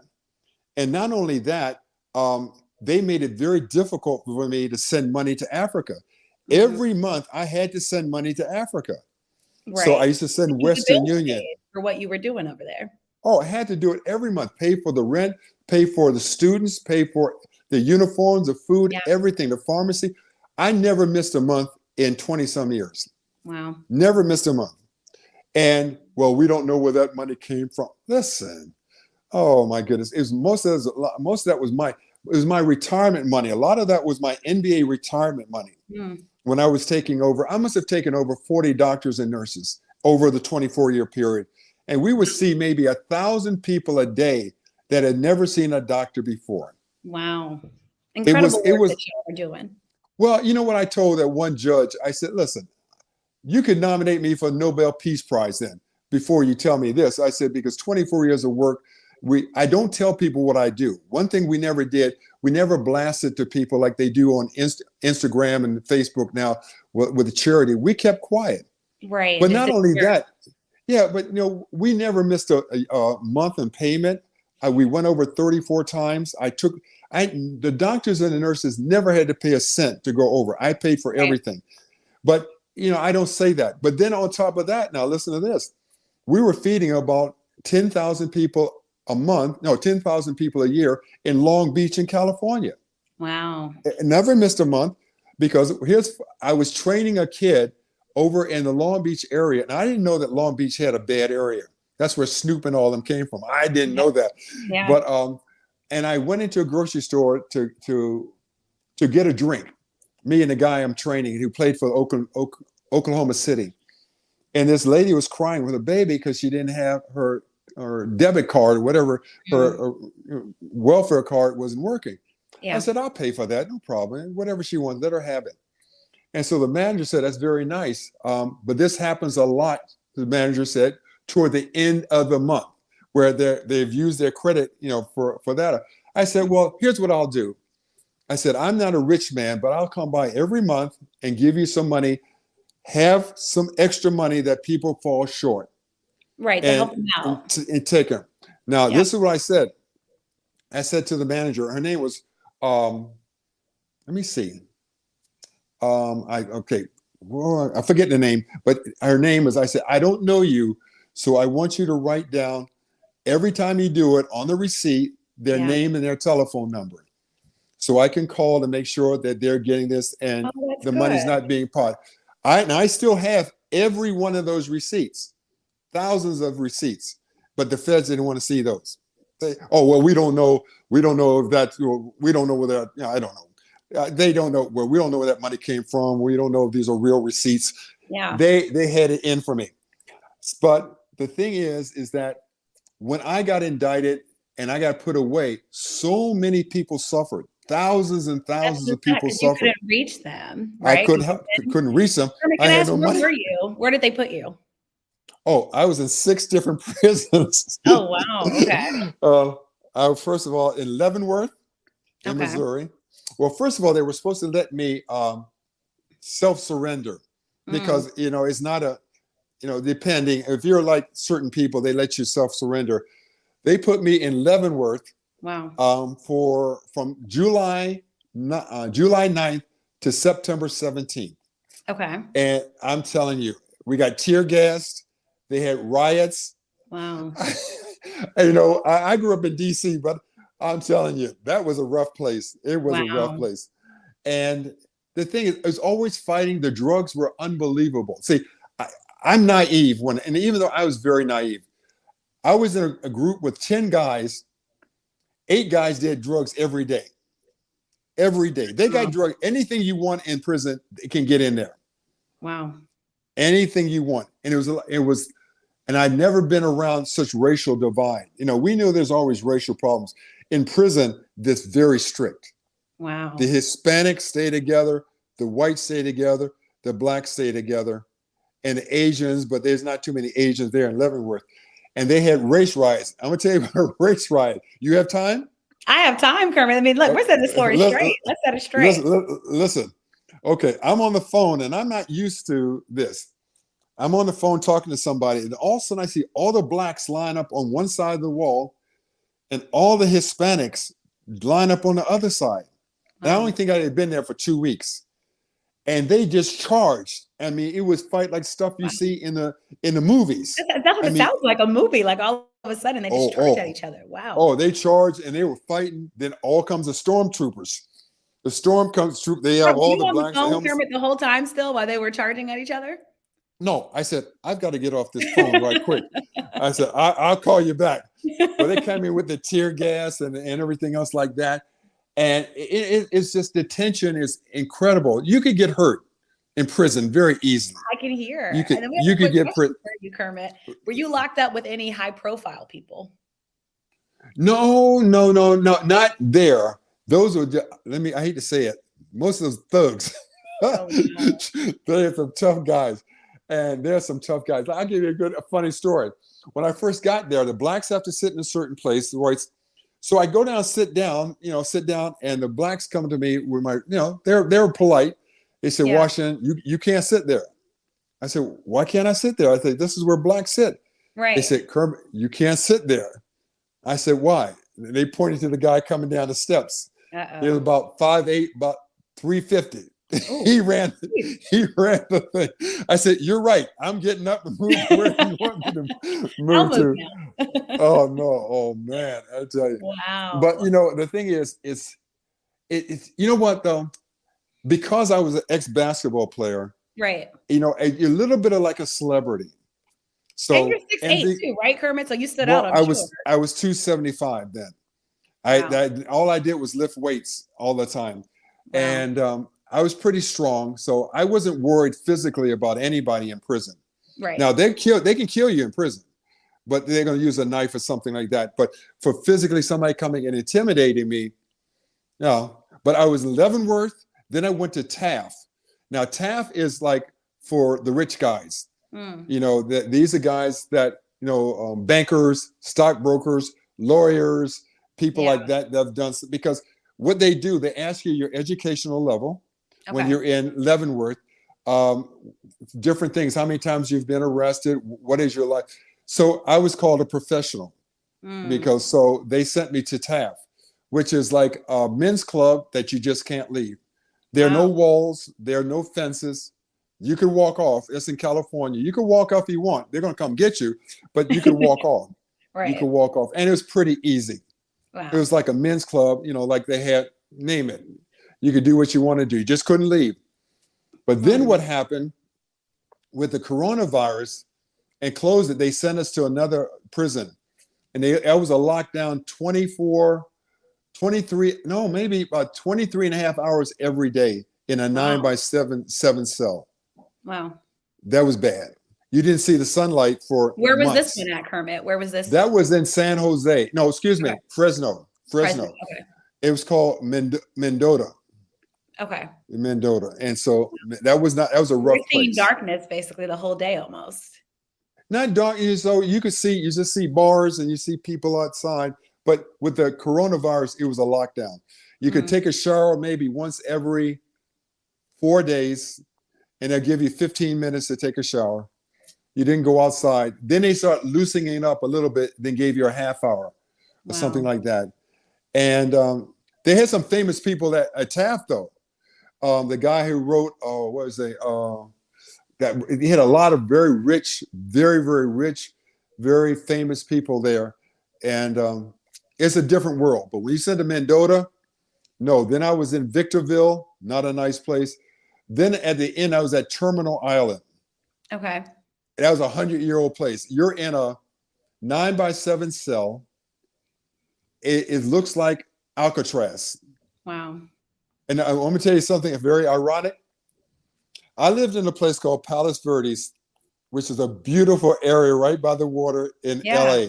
Yeah. I could see it from prison. Wow. That was not fun. I looked at it and said, oh my God, I used to be on that side. Now I'm on this side. I'm on this side. And when I went to Terminal Island, you had some bad people there. Wow. You had people that maybe weren't there for murder, but they had killed people. Wow. And bank robbers, and you had people that, you name it, big drug dealers.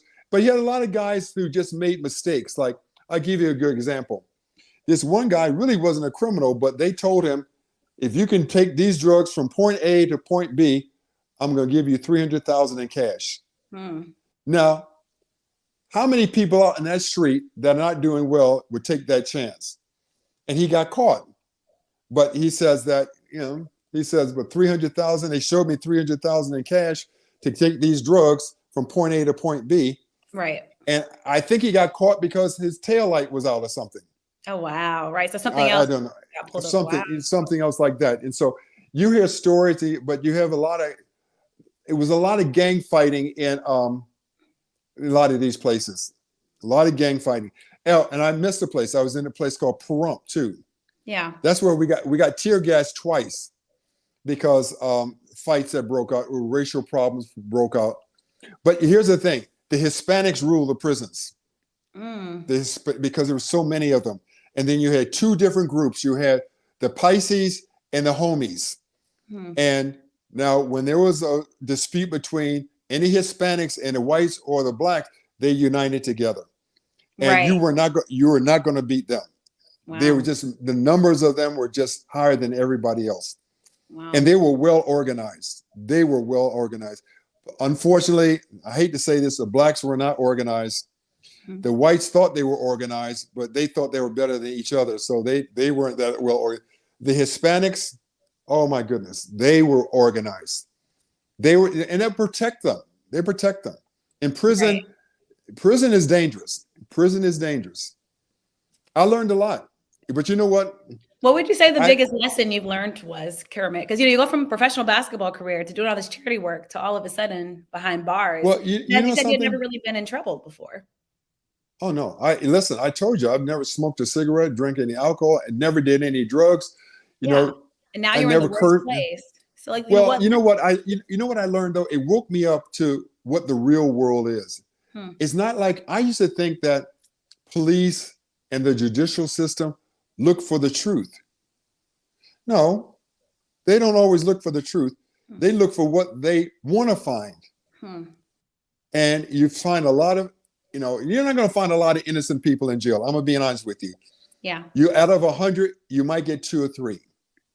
Maybe. Okay. But most of the guys got more time than they should have because they pile on, they throw things against the wall, and whatever sticks is what happens. Okay. When I say that, they'll have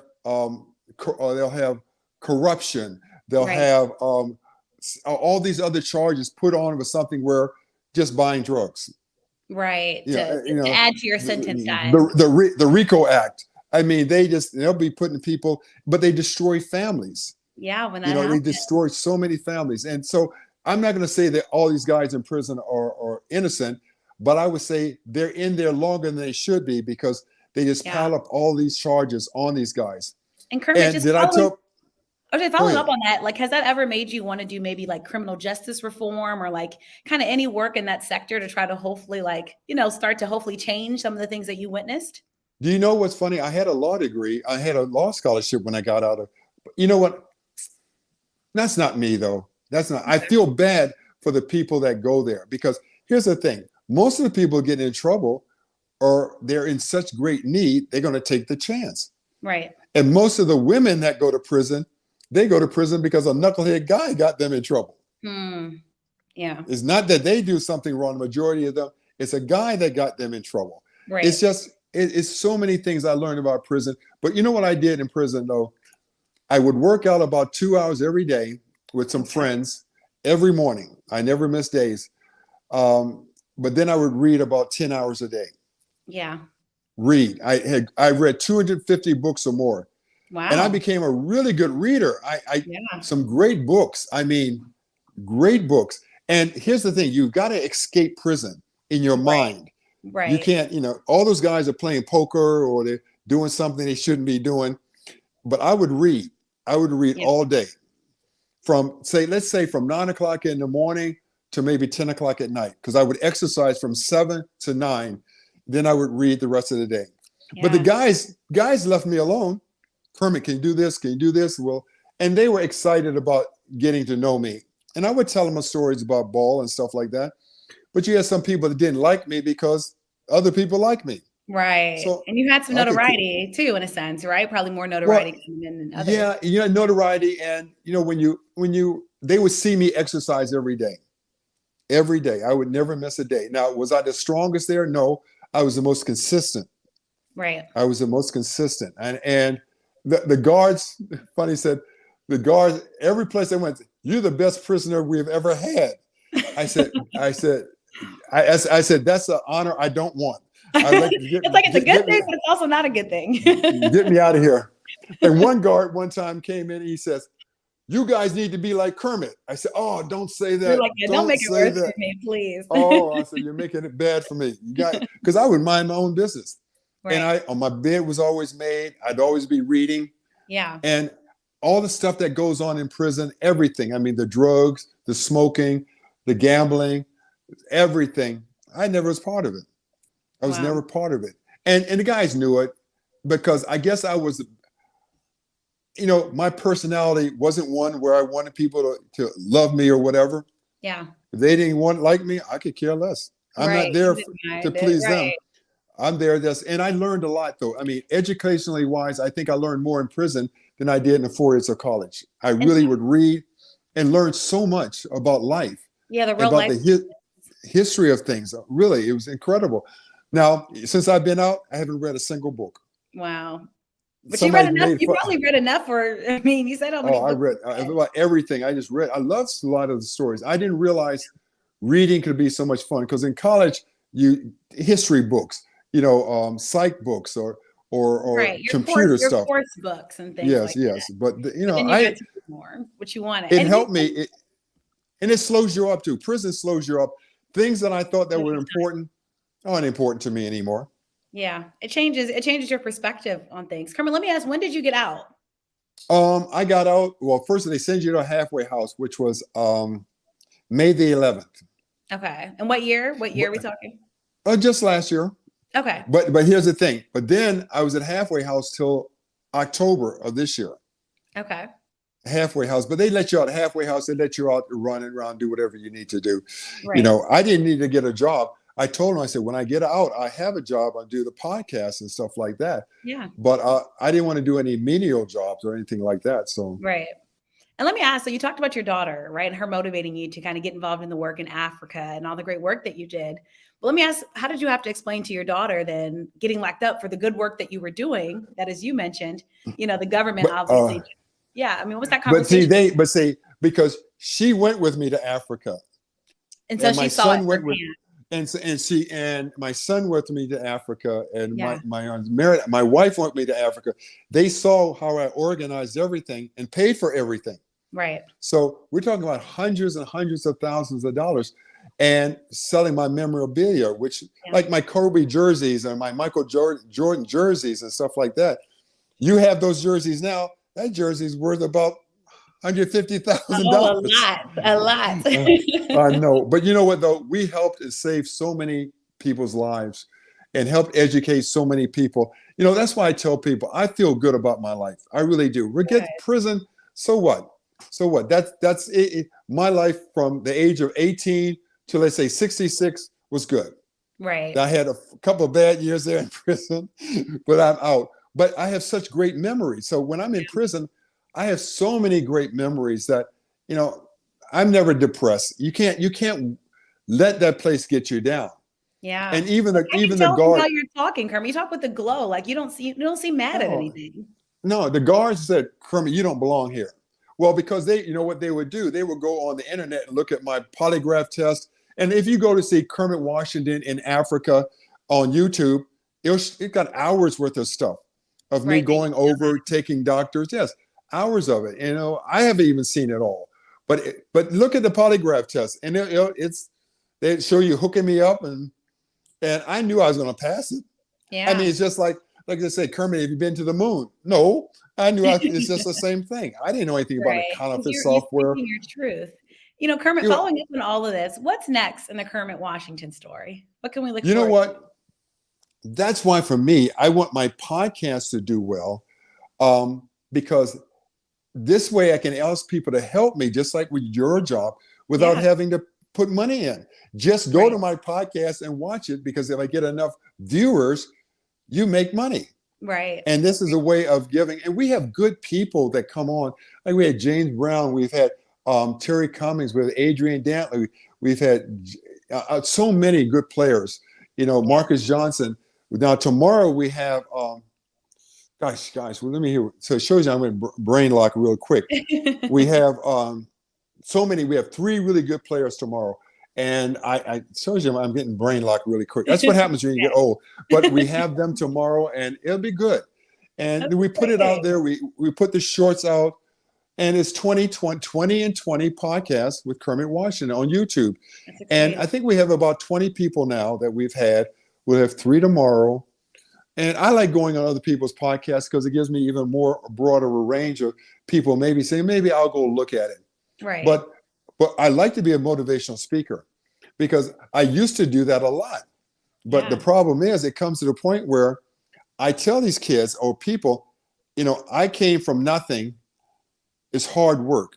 I'm not here boasting about Kermit Washington and what he's accomplished. But what I'm saying is, I just want you guys to realize you got to believe in yourself. You got to push through. It's not easy, and you can make it. And even if you don't make it, if you shoot for the stars, you might make it to the moon. So you still are getting a chance. You're still getting the chance being better. This world is not easy, as you know. Not at all. It is not easy. It is not easy.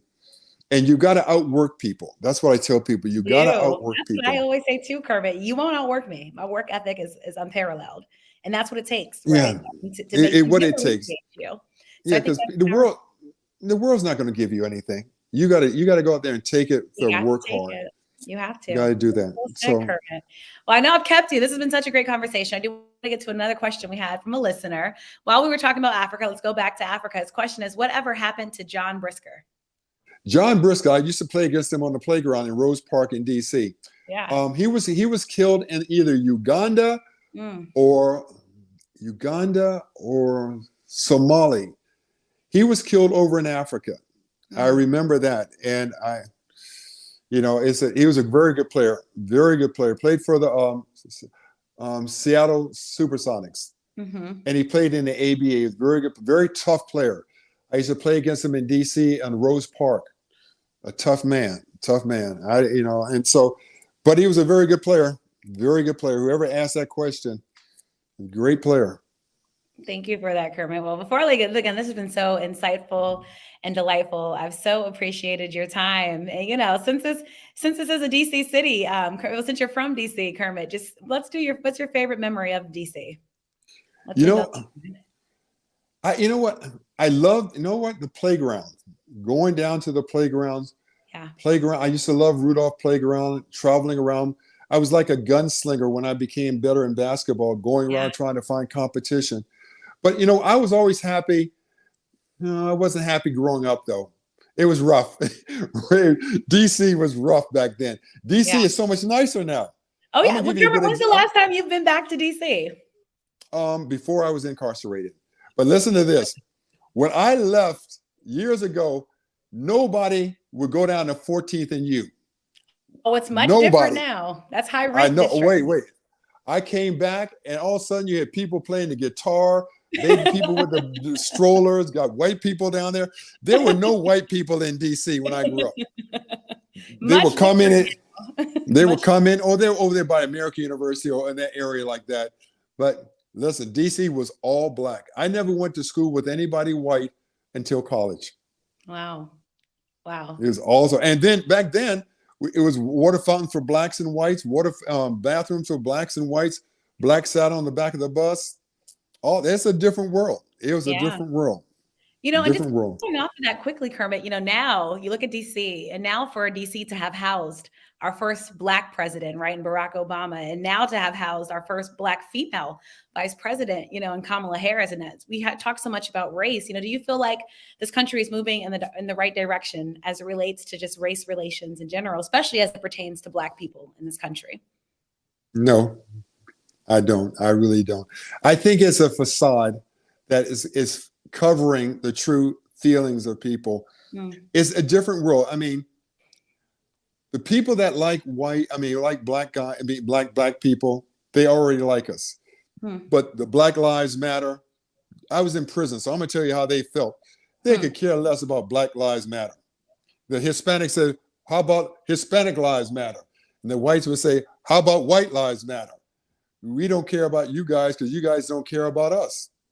So I think a mistake when I was in prison that the Black Lives Matter movement made when the Asian Americans were being attacked, they needed to unite with them and say, we're going to be by your side. Not only the Black Lives Matter, Asian Lives Matter, we're going to march with you, which they didn't. They didn't. Right. They didn't. So you have to, you want to have people care about you, you've got to care about them. And it's just, I don't think the racial situation is getting any better. I really don't. I think it's hidden. It's hidden. Yeah. And the people that care about blacks or other minorities, they already care. But to get people that don't care to care, that is a rough thing. That is going to be rough. Not easy. It's not easy. And we have to educate ourselves as a minority, to educate ourselves better and to uplift ourselves and not pull each other down. Very important. We seem like we go after each other when we need to help. We're like sometimes crabs in a barrel. When one's trying to get out, the other one's pulling them down. Yeah. We have to help each other out. We don't do that. We have to work better with the education department to educate our kids and not think our kids can, well, he's trying hard. Well, in this world we live in, you got to do more than try hard because you won't succeed. Excuse me. Been talking so long. I know. I'm sorry. I've kept you so long. But no, Kermit, this is real, and I appreciate your realness and authenticness on the show. Well, thank you for having me. I so appreciate you, Kermit. It's been a delight and a joy. Again, you guys just heard from Kermit Washington. As he said, check out his podcast. He has great new guests coming tomorrow. Kermit, truly, truly, truly, thank you. And it's such a pleasure to meet you. Thank you. And my voice is gone, so I made it. That's our wrap. That's our cue. Drop the mic. Thank you so much, Kermit. Have a great one. Bye-bye. Enjoy Vegas. Bye-bye. All right, everyone. Thank you again so much for tuning in. This show is this is my joy. This is my joy. And I appreciate Kermit and all of his time coming onto the show. We'll be back next week. We're bringing you more special guests. We're going to switch into the entertainment field for next week. Super excited to be welcoming a very special actress. If you haven't watched Swarm yet on Amazon Prime, get on it now.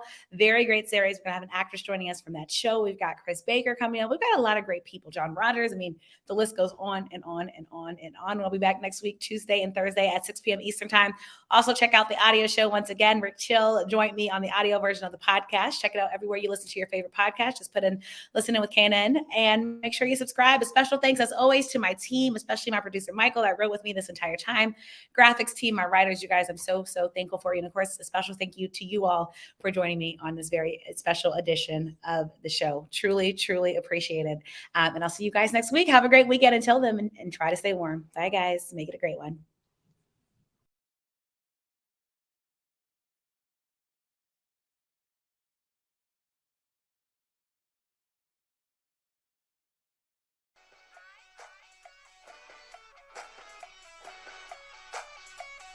Follow Kelsey on social media at The Real K Nelson.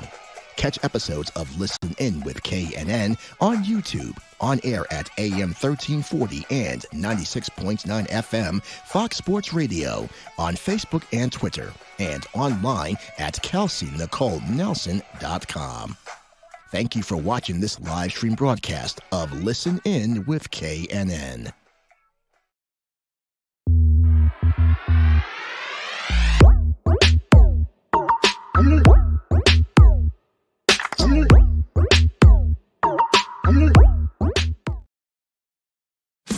Listen In with KNN on Fox Sports Radio now offers official Kelsey Nicole Nelson apparel in a variety of styles for men and women. Fashionable shirts, leggings, hats, jackets, and more. Order now and get 15% off and free shipping. Just enter promo code KNN. Get your Listen In with KNN wearables today. And check out Listen In with KNN on Fox Sports Radio with Kelsey Nicole Nelson.